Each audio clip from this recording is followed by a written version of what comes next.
Asian Diaspora Presentation by Rosemary Aguilar, Kelly Velasquez, Crystal Rios, and Alexandria Welch.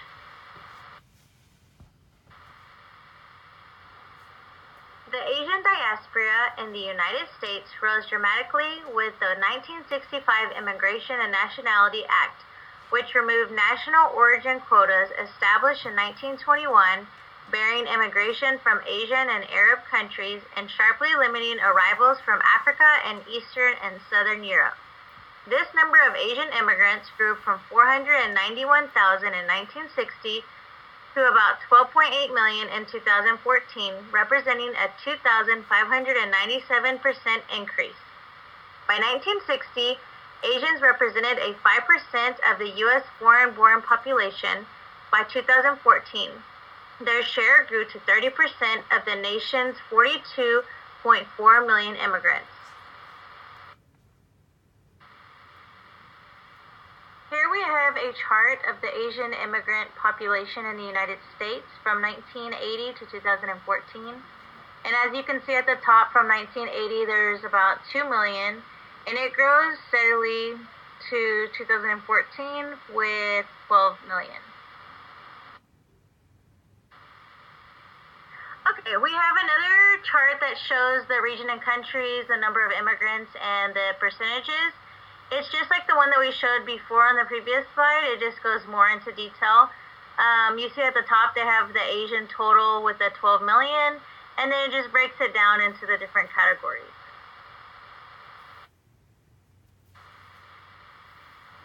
Asians' origin. The Asian diaspora origin began from southeastern and eastern Asia. The largest countries of origin were India with 2.2 million of Asian immigrants, China with 2.1, the Philippines with 1.9, Vietnam with 1.3, and Korea with 1.1. Asians come from diverse religions, linguistic differences, and cultural backgrounds that are still being celebrated in America within their own communities. The social construction of their origin in the United States began by Chinese immigrants that established a Chinatown in San Francisco in 1850 and another one located in Boston in 1875. To Asians, these places are still considered as home because they are a place of support and security where one can find a bed, job, and social services. A place of cultural familiarity where one could share common food, language, and customs. Excluded from the larger society, Chinatown was home. Asian communities produced villages, family associations, social organizations, temples, churches, language schools, and newspapers to preserve and keep their own traditions.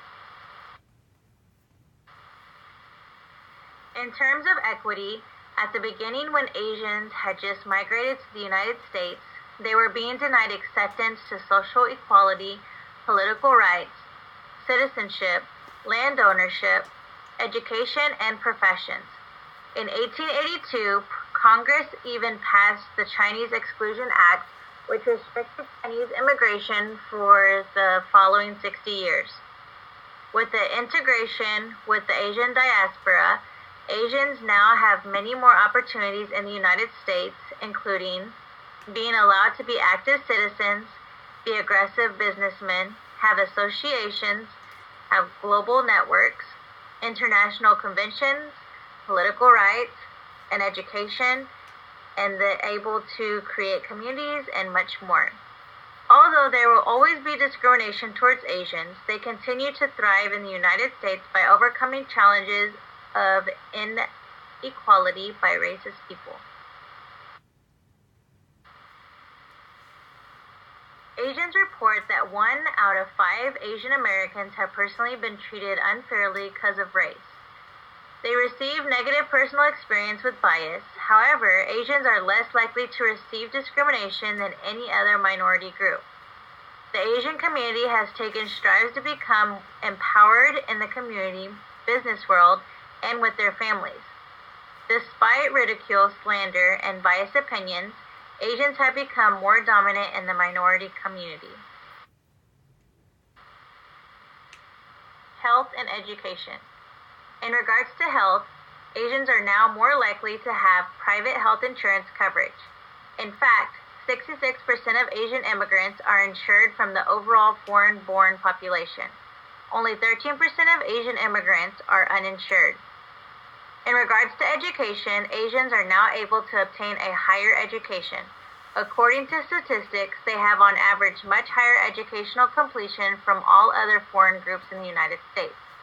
As of 2014, half of Asian adults aged 25 and over have a bachelor's degree or higher. Asia is also the primary sending region of international students in the United States. Asian students accounted for 76% of the 975,000 international students enrolled in the U.S. higher educational institutions. One of the most common stereotypes of the Asian diaspora is that they are viewed or seen as more educated and more likely to be employed in high-skilled occupations such as management and in technology. Another stereotype is the idea that Asian Americans are a model minority by expressing that Asian Americans are an incredibly successful group because of their personal responsibility and law-abiding behavior. A model minority is a demographic group that is perceived in obtaining a higher degree of success than an average population in regards to income, education, and stability.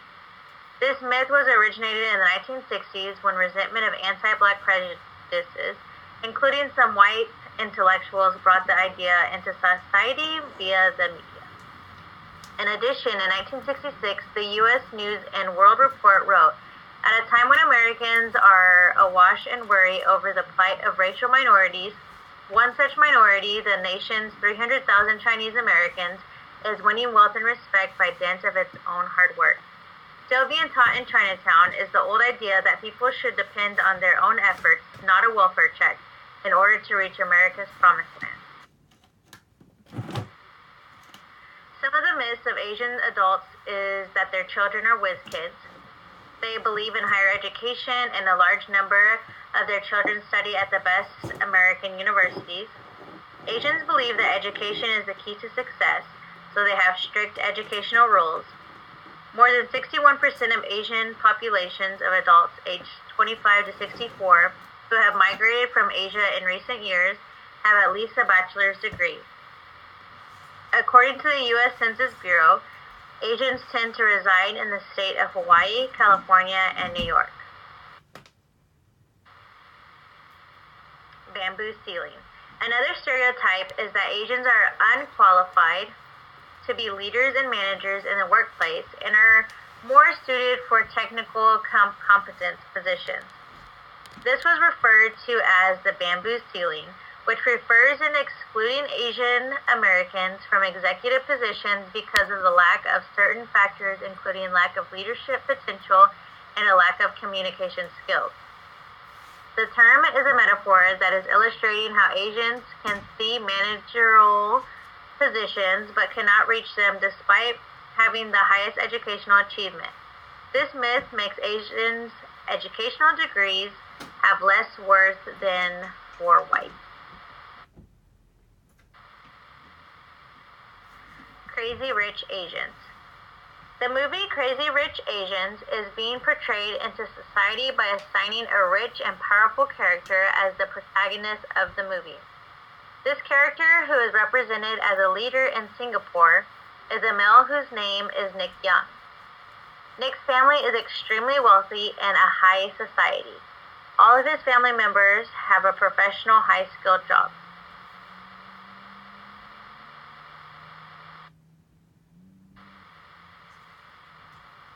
Killing Eve.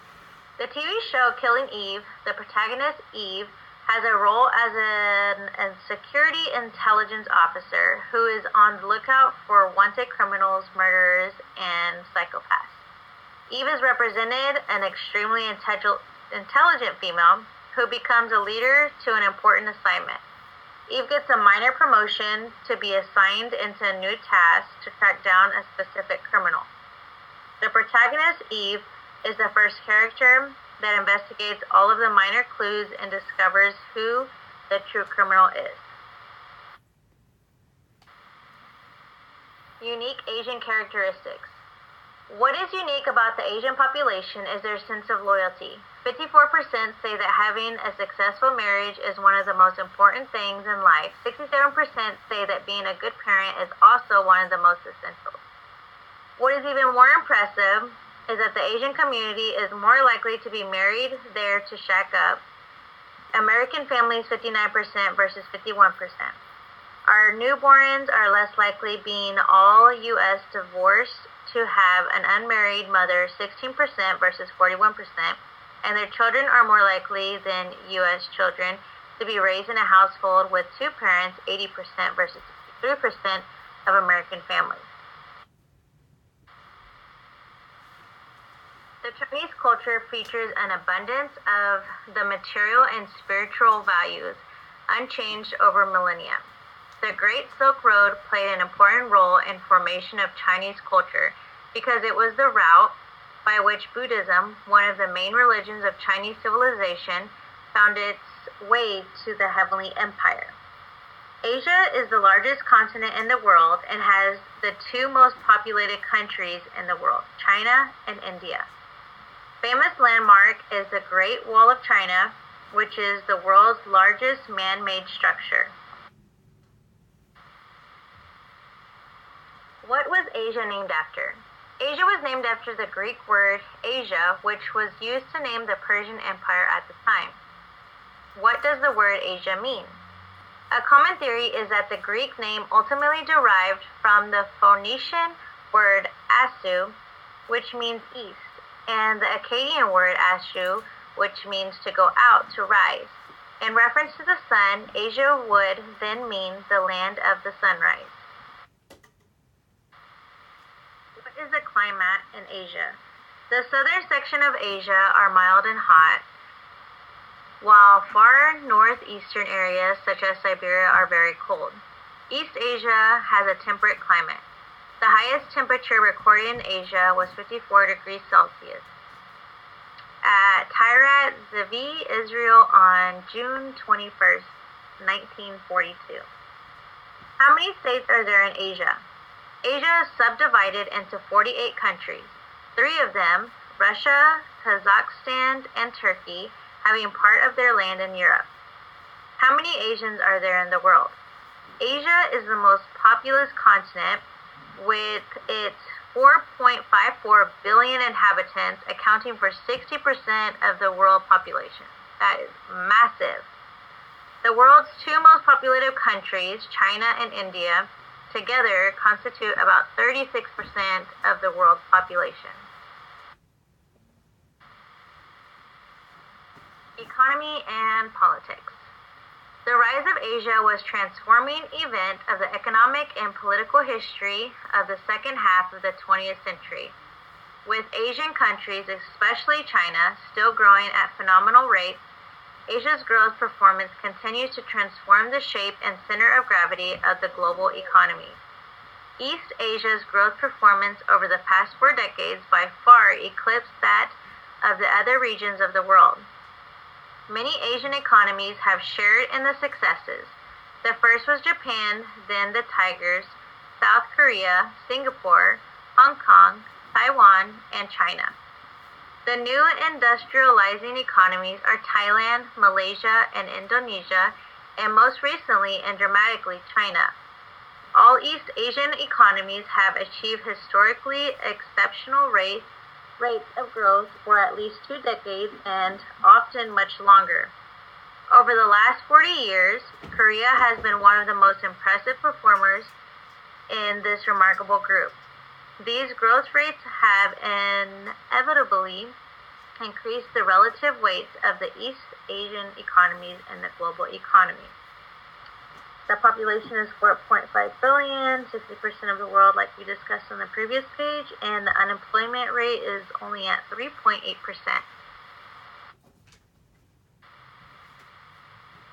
Future. Asia's large economic disparities are a source of major continuing tension in the region. While global economic powers, China, Japan, India, continue powering through the Indonesia, Malaysia, Philippines, Thailand, Vietnam, Bangladesh, and Sri Lanka have entered the path to long-term growth. Regions right next to these countries are in severe need of assistance. Given the enormous quantity of cheap labor in the region, particularly in China and India, where large workforces provided an economic advantage over the countries, the rising standard of living will eventually lead to a slowdown. Asia is also riddled with political problems that threaten not just the economies, but the general stability of the region and the world. The nuclear neighbors, Pakistan and India, constantly pose a threat to each other, causing their governments to invest heavily in military spending. And here is a picture of the military expenditures by country, and this is in billions, US billions. So you see the United States is 643.3. That's not a shocker. The rest of the world is at 310. You see China is at 168.2. And the other ones go down from there. So it just gives you a little bit of view of the spending.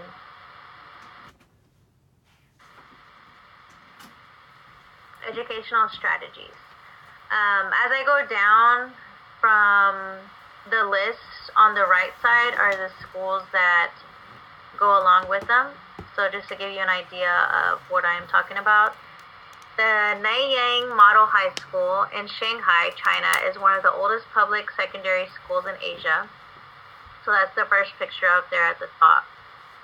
The Nakano Junior and Senior High School attached to Beijing University, an example of an affiliation of primary, secondary, and tertiary institutions common in China, Japan, and Korea. So that's the second picture there. The Hall of Classics at Guzijian in Beijing, China, which was the foremost Chinese institution of higher education throughout the Yang, Ming, and Qing dynasties. During the imperial era of China, only a small fraction of the population received formal education. Academic buildings at Peking University, modern successor of the Guzijian and top-ranked university in China, Asia, and globally. And that's the bottom.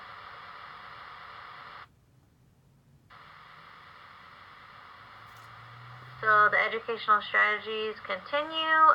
The enrollment in educational institution varies across the continent of Asia, which comes with challenges and opportunities. Low GER. As Asian nations compete in global economy and aspire to join the developed nations, there is concern that rates of education may not be keeping pace. Supply versus demand. Many Asian nations lack the capacity to scale up their enrollment to meet the escalating demand. Skill gaps. There is a concern about a gap between the education sought by the labor market and what is being taught in the educational institutions. And the progress, even though many Asian nations still have low GER compared with their North American and Western European counterparts, there has been considerable progress in recent years. Legal strategies. Law in Asia is undergoing rapid change and modernization, especially given the economic growth in China and India. Asian countries share a substantial heritage and European law, while keeping their own distinct identity. The preamble of the Constitution of India, and that's a picture, it's kind of blurry, but that's the picture of the Constitution. Political strategies. The politics of Asia are extremely varied, as would be expected of such a large landmass and a diverse population. The constitutional monarchies, absolute monarchies, one-party states, federal states, dependent territories, liberal democracies, and dictatorships are all factors in the region, as well as various forms of independence movement. And there's just a overall picture of Asia. Demographics. The demographics of the Asian community is that they are a heterogeneous group of people. Some of the most significant ways the Asian population contributes to the U.S. is that they have been migrating to the U.S., helping with the constitution of the Transcontinental Railroad in 1869. Asian Americans joined a marginalized group and organized activism, calling themselves the Yellow Power. This group was formed during the Civil Rights Movement, and the stereotype yellow people was formed. As of today, more than 15 million people of Asian descent lives in the United States. The Asian population is the fastest growing immigrant to the U.S. They have a higher income level than most ethnic groups, according to the Pew Research Center. Gender roles. A large proportion of women are reported having been abused physically, emotionally, mentally, or sexually assaulted. Almost all reported that they were forced to have sex against their will on their wedding night. Women reported being abused mainly for not meeting a husband's expectations in matters such as managing the household, cooking, and taking care of the children, or because they argued with their husband. Asian strengths. Across South Asia, hundreds of millions or more live slightly above the poverty line. More than 200 million live in slums, and about 500 million go without electricity. Though the number of people in the region living in extreme poverty has been slashed in the past decade, around 62 million children still must work to help support their families.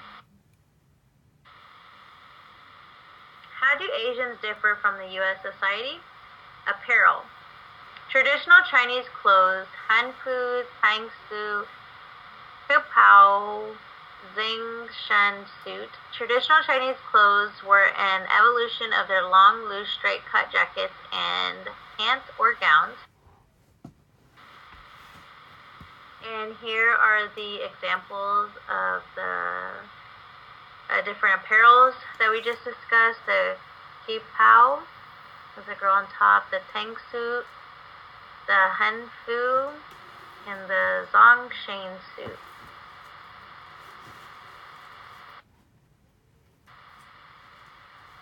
Symbolism. What do birds symbolize in Chinese culture?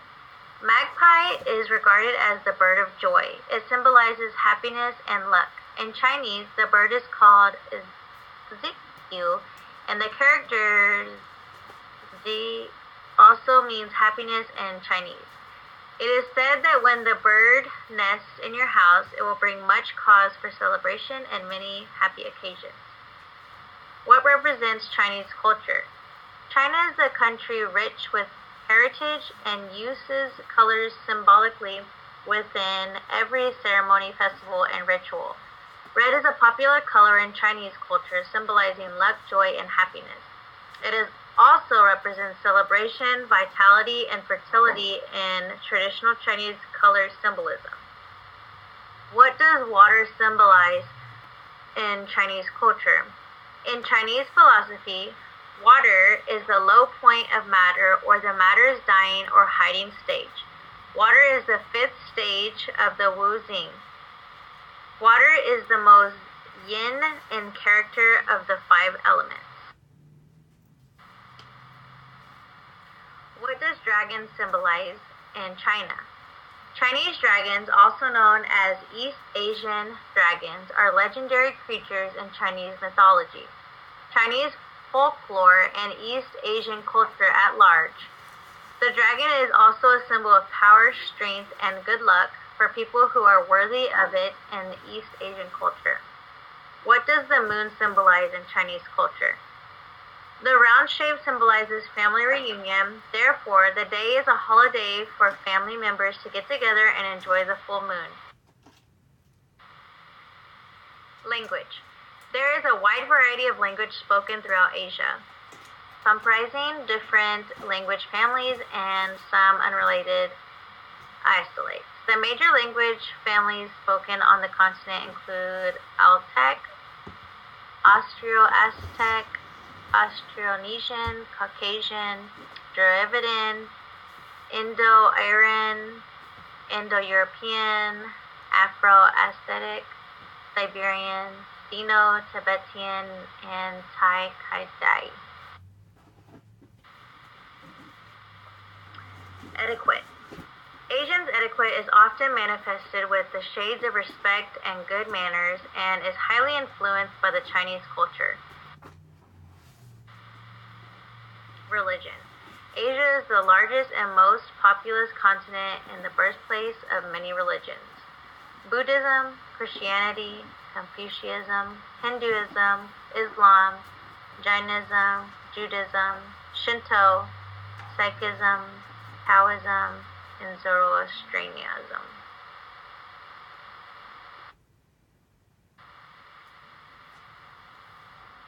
Interview with D. Where are you from? I am from Brunei. It is in Southeast Asia, North Island of Borneo. This means we share the coastline with South China Sea and surrounded by Malaysian states. How long did you live there before you moved here? My husband and I came here in 1991. We wanted a better life for the family we were beginning to start. What prompted the move for your family? Back home, you must live under Islamic rule, and they believe in corporal punishment. Their religion is also the most dominant, and we are Buddhists. It is scary to live where people can kill you in public because you are not following their ways and their beliefs. We do not want to raise our children in that environment.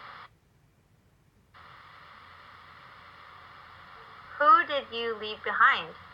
We both left our parents until they needed us to take care of them. My husband's parents went to his sisters. They lived in Philadelphia. And my parents came here 5 years ago. It was hard having a family with my mom not being around. She would come here and stay a few weeks and then go back, and we would travel back home. How hard was the move for your family?